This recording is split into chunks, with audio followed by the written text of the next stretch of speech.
UFC 327 Prochazka versus Ulberg just took place, and I'm going to be going through the entire card, starting with the early prelims and ending with the main event. Okay, I'll save it. We'll wait till the main event. Overall, I did pretty well on picks. I got that underdog lock with Paulo Costa. He came in through with us. He gave us a masterclass, and we'll get to that. We'll get to that later. But let's start off with the early prelim opener of Charles Radtke versus Francisco Prado. Listen, credit where credit's due. I did think Charles Radtke was going to win this fight by decision, and it was for what I thought it was. Listen, man, Francisco Prado is just too simple of a guy. He's got mean grit. He's got great inside boxing. He's got great overhand rights. But the fact of the matter is he's not a complete MMA fighter. And Charles Radtke just showed him levels. He was peppering him with that jab, hitting him with that lead low kick, and he was taking him down whenever he pleased, man.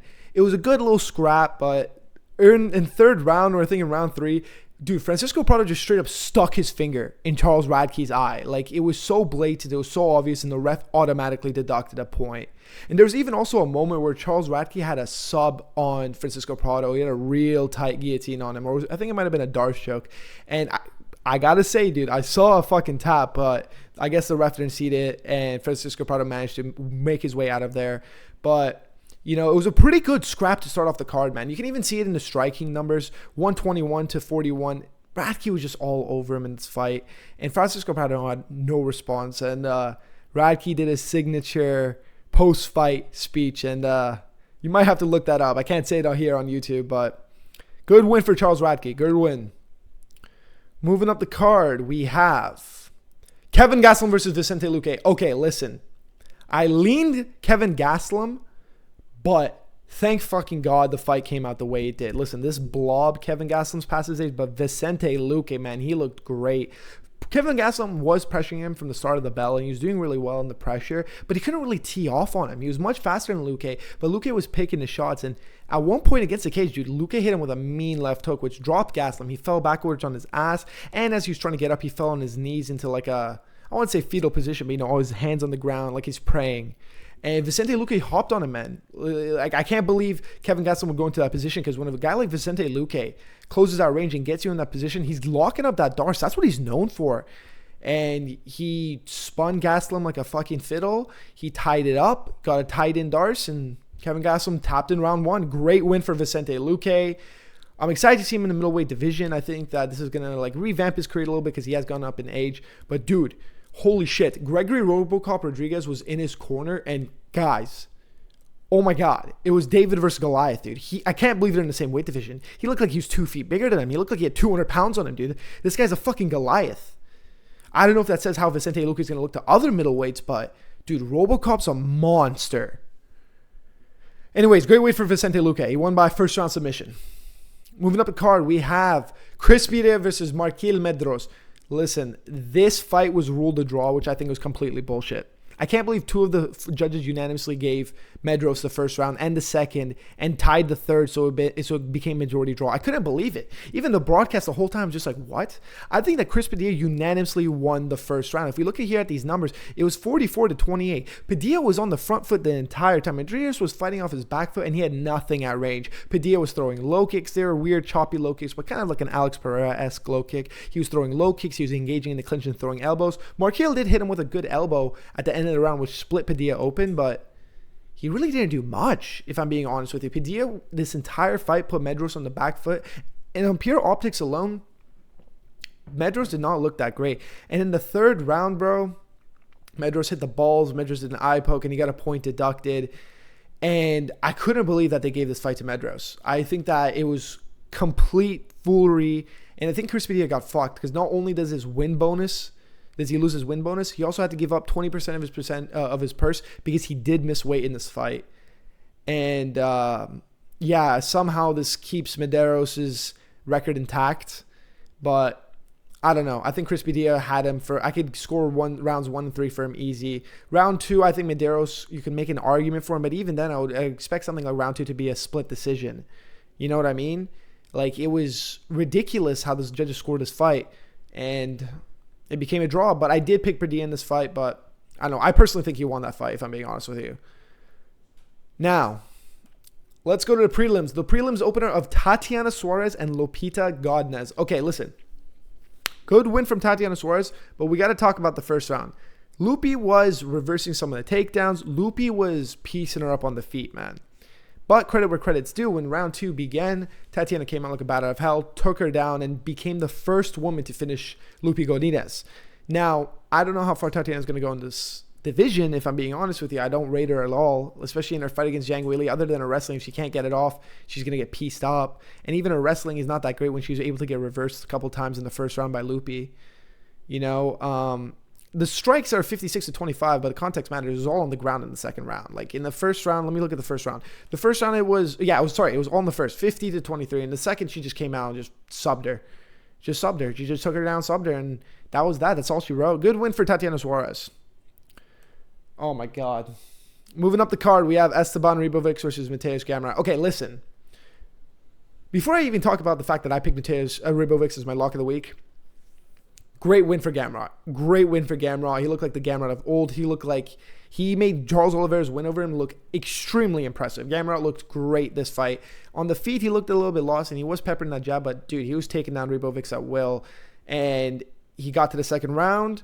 Ribovics got put in a rear naked choke, and Ribovics went out for a second, and the ref decided to stop it right there, and then that was all she wrote.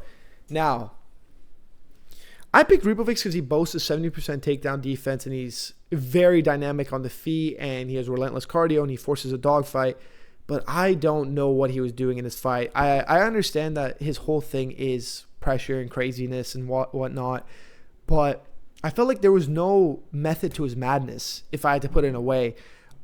He was just spamming high kicks, like 1-2 high kicks, 1-2 high kicks, spinning back kick. He was just throwing crazy strikes, and his corner was yelling at him, begging him, stop throwing those high kicks. You're going to get the high kick caught and taken down, and that's exactly what happened. I think that the lights were a little bit too bright, and I think Ribovics underestimated Gamrot and was just a little bit nervous because he just came out way too crazy and just throwing needless shots, to be honest with you. And Gamrot won. It's crazy that a $1 billion company says it was 0-0 total strikes, but whatever. Moving up the fight card, we have Kevin Holland versus Randy Brown. Okay, listen, a lot of people are shitting on this fight, saying it was a shitty performance by both, but I enjoyed it. I thought it was a fun little scrap. I understand that the numbers weren't crazy, but they had their moments. You know, Kevin Holland was spamming spinning back elbows for some fucking God knows what reason. And the thing is, Randy Brown was doing well in the boxing compartment and like throwing Holland around, but the issue was he had no response for that leg kick. Holland peppered that leg kick the entire fight, and I hate to sound like Joe Rogan, but that fucking leg was compromised, ladies and gentlemen. It was compromised. The welt above his leg. Oh my God. Truly, Randy Brown just got slowed down. He took a round. I think he won. If I had to say, I think he won. I don't know. I would probably give him like the second, maybe, just because he had the cleaner shots. But 29-28 UD for Kevin Holland. Got him back on track. And he's calling for that shot with D-Rod. How fucking crazy. I think this is one of the craziest MMA stories I've ever heard. And I don't think enough people are talking about it. Kevin Holland bailed out D-Rod from a Tijuana prison so he can get that rematch. What the fuck? I think that is the craziest story I've ever heard. And I think he's going to run it back with him. And he wants to run it back with him a lot too if he wins against Skilbert. But good win from Holland here. A lot of people are shitting on it. But it was a methodical win. Moving up the card, we have Aaron Pico versus Patricio Pitbull. Oh my God. This is another person where people are giving him his props, but I don't think people are talking about what they saw on Saturday night. Dude, Aaron Pico looked unreal. Listen, first round came out. He was getting peppered up by Pitbull a little bit. He seemed like he was weary of that knockout shot. You know, he had to shake the fucking anxiety that he had from getting knocked down in his last fight. But when he realized Patricio really doesn't have that pop in his shots to put him out, Aaron Pico put a fucking beating on him, man. He put an absolute clinic on him. He was slamming to the body. He did a crazy uppercut in the second where it stunned Pitbull. And I really thought Pitbull fucking broke his jaw. And at the end of the round with a cross, or I think it was a right hook, he dropped Patricio Pitbull. It looked like he was going to take him out, honestly. I think that round 2 should have been a 10-8 unanimously. It was an absolute beating. And also on top of that, dude, though both of these guys are phenomenal grapplers, and I thought that would not even matter in this fight, Aaron Pico was going to use his boxing, he was taking down Patricio Pitbull at will. He took him down 6 times. He attempted 13 attempts. He was mixing it up. He was cutting angles. Dude, that on Saturday night, the Aaron Pico I saw, I thought to myself, if this guy had any sense of durability in his chin, he would be Volkanovski of the modern day. Listen, I know it's a crazy take. I know that who is this guy really fought, but legitimately, we have not seen boxing in the UFC like this in a long time. I think the newcomers are really bringing it into the UFC, the boxing game element. Like, look at Kevin Vallejos, look at Ilia Topuria, and I'm comparing him to those guys because seriously, this guy was mixing up well. Uppercuts, left hooks, elbows, and shots to the body. Oh my God, those left hooks to the body were so mean. And Patricio was trying to hang in there with like little veteran savvy moves like the knee up the middle, but that's not going to win you the round, and that's not really going to gain you his respect when he's piecing you up, bro. Great win from Aaron Pico here. Great fucking win. He beat the living shit out of Patricio Pitbull. And I'm excited for him. I think this is someone who genuinely belongs in the rankings, and I think that he has a lot of good matchups to look forward to.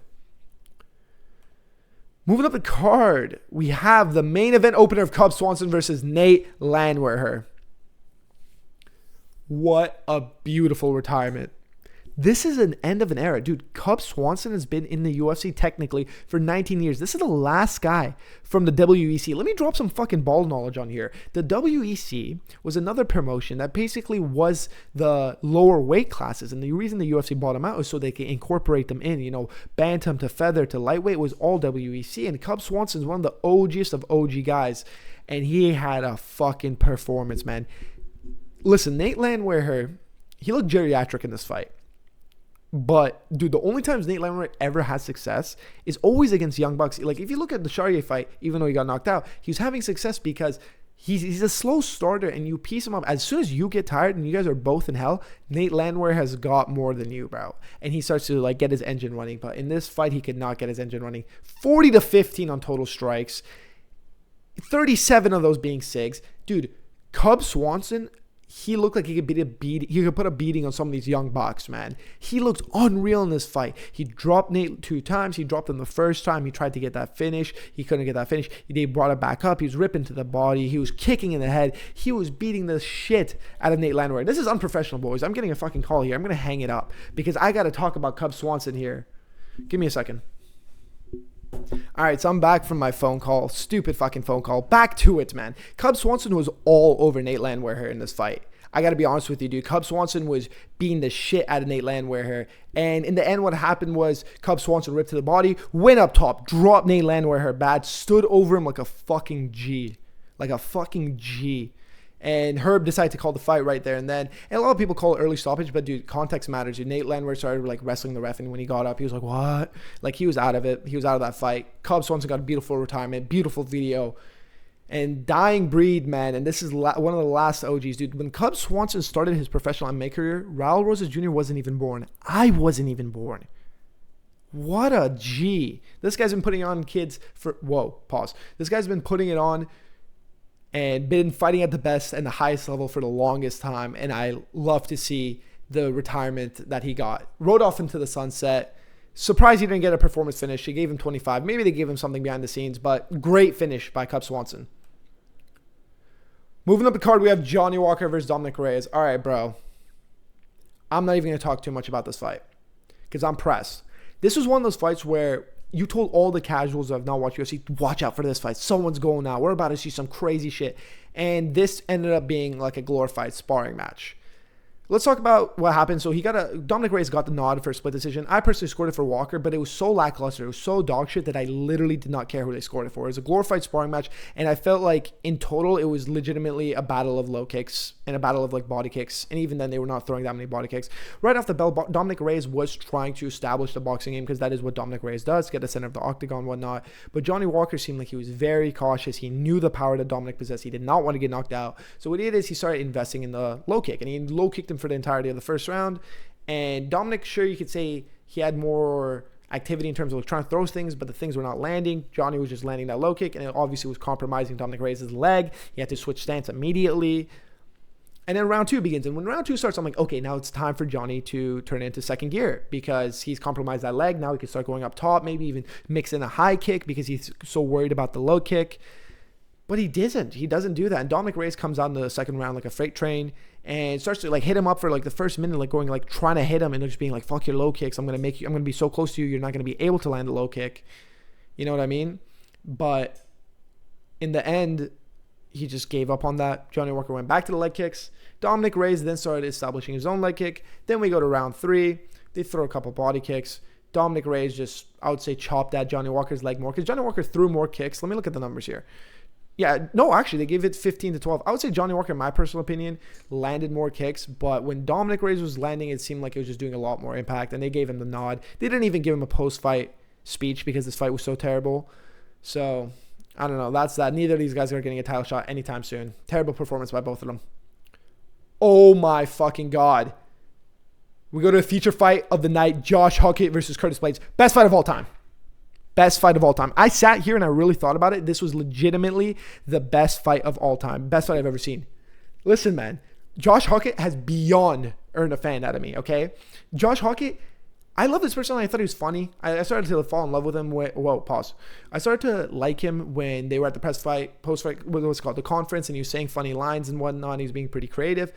But he fucking walk the talk, man. I gotta give it to him, bro. Right off the start of the bell, he runs at Curtis Blades, releases a barrage. I don't know how Curtis Blades didn't go out. I think it was out of pure spite. It seemed like Curtis Blades, certain times in this fight, was like almost out of there, but he just had this look of his face like, I'm not losing this fucking guy.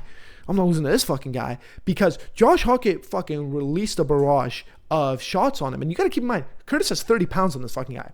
He stuns Curtis, almost finishes him. Curtis recovers after a minute and 30 of just pure punches. Josh Huckett looks tired. Curtis starts pouring it on him.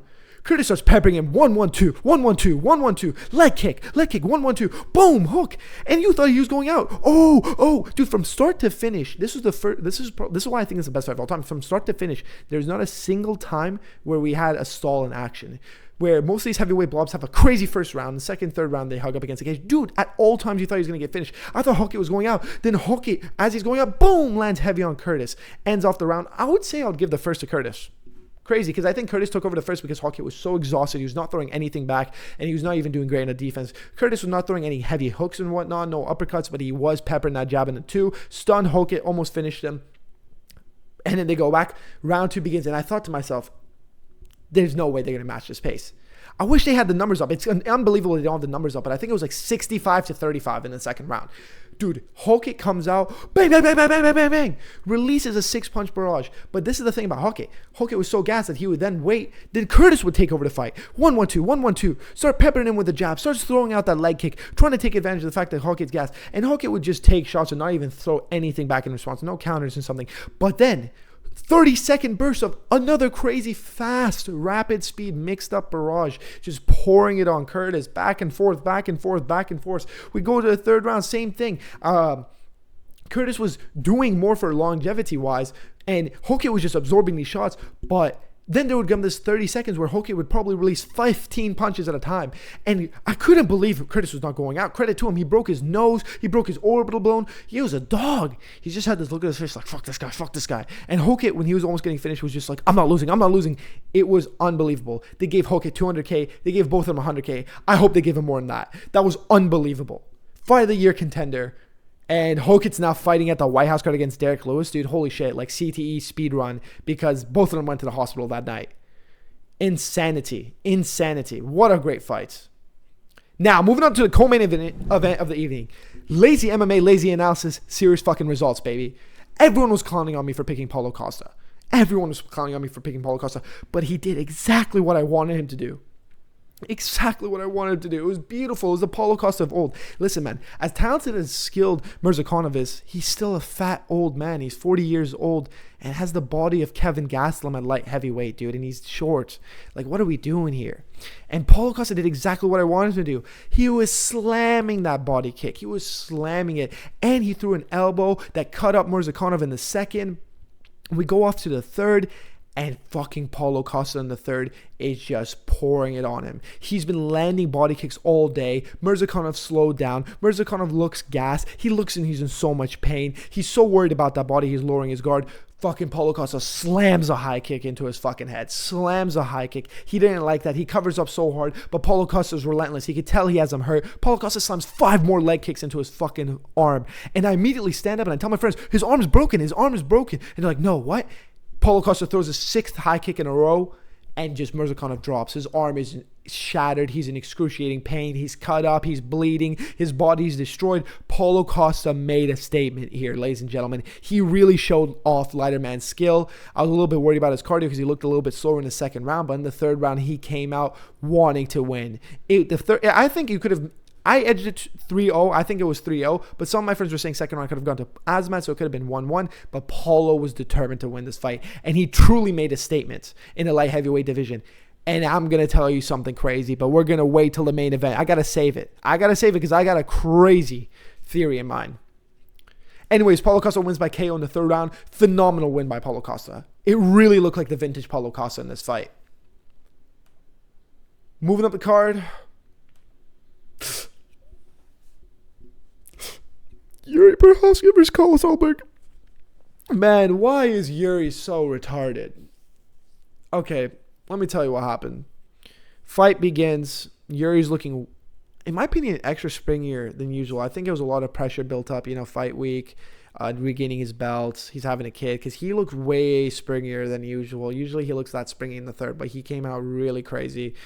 Ulberg lands 2 low kicks. Yuri responds with 6 of his own, just slamming them into him over and over again. He lands an overhand right, and when he lands this overhand right and Carlos steps back, whoa, Carlos starts wobbling. He drops to the ground. We think that, what happened? Did Yuri just drop him? Did Yuri hurt him? Carlos springs right back up to his feet, though. We're like, oh, maybe it was a slip.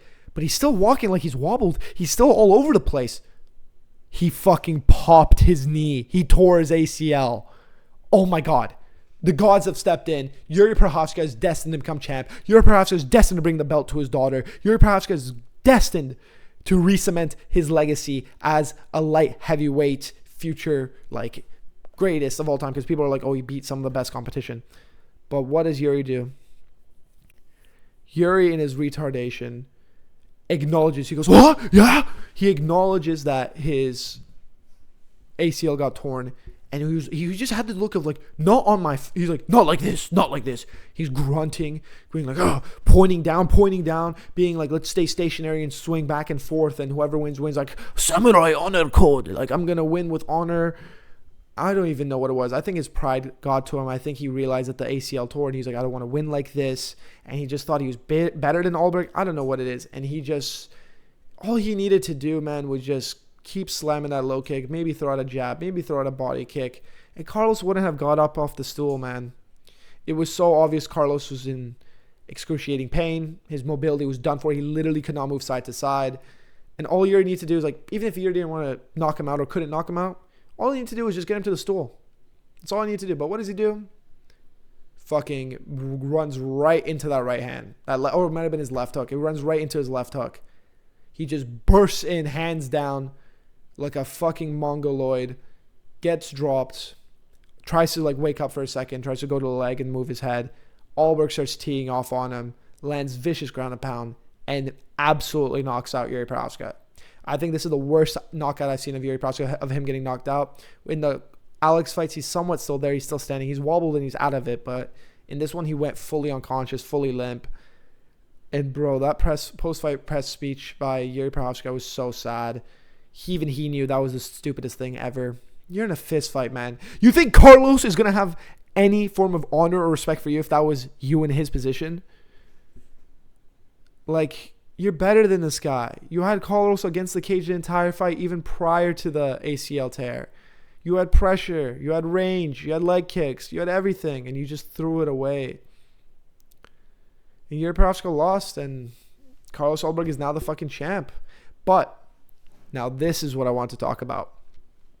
Carlos Ulberg tore his ACL. Carlos Ulberg is 36. When this happens to NFL players, they're done. Their career's over.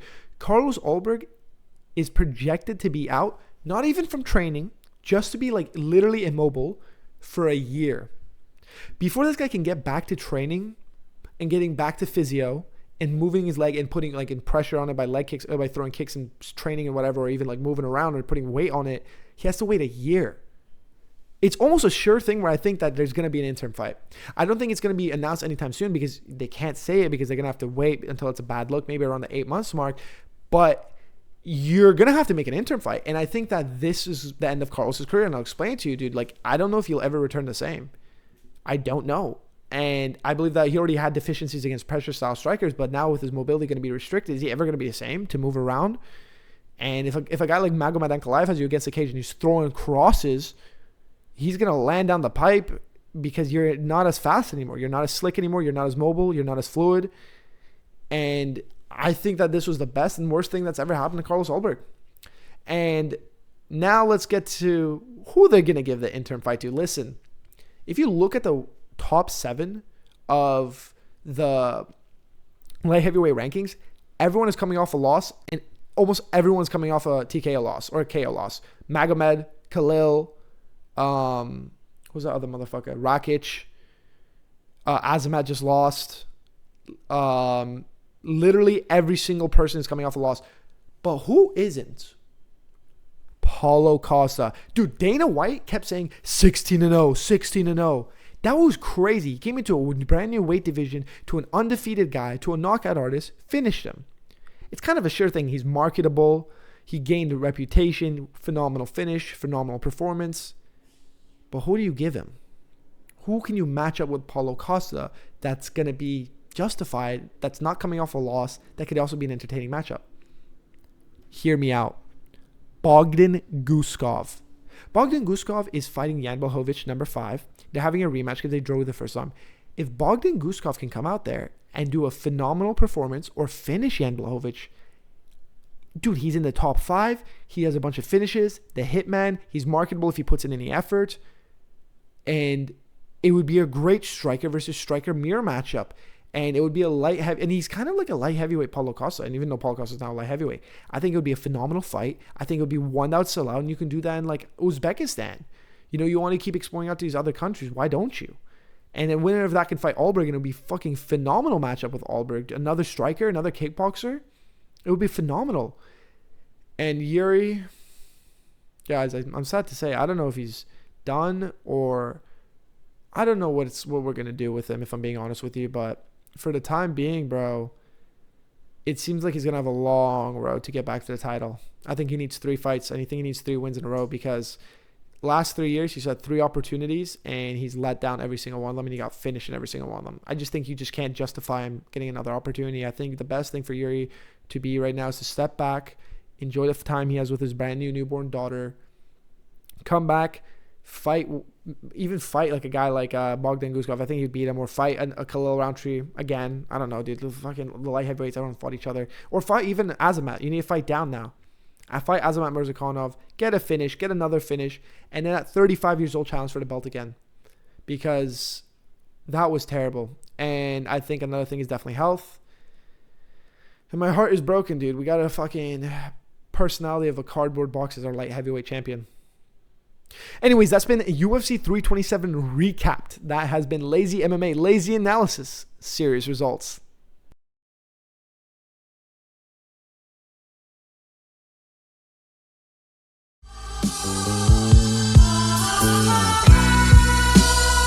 This is the voice of reason.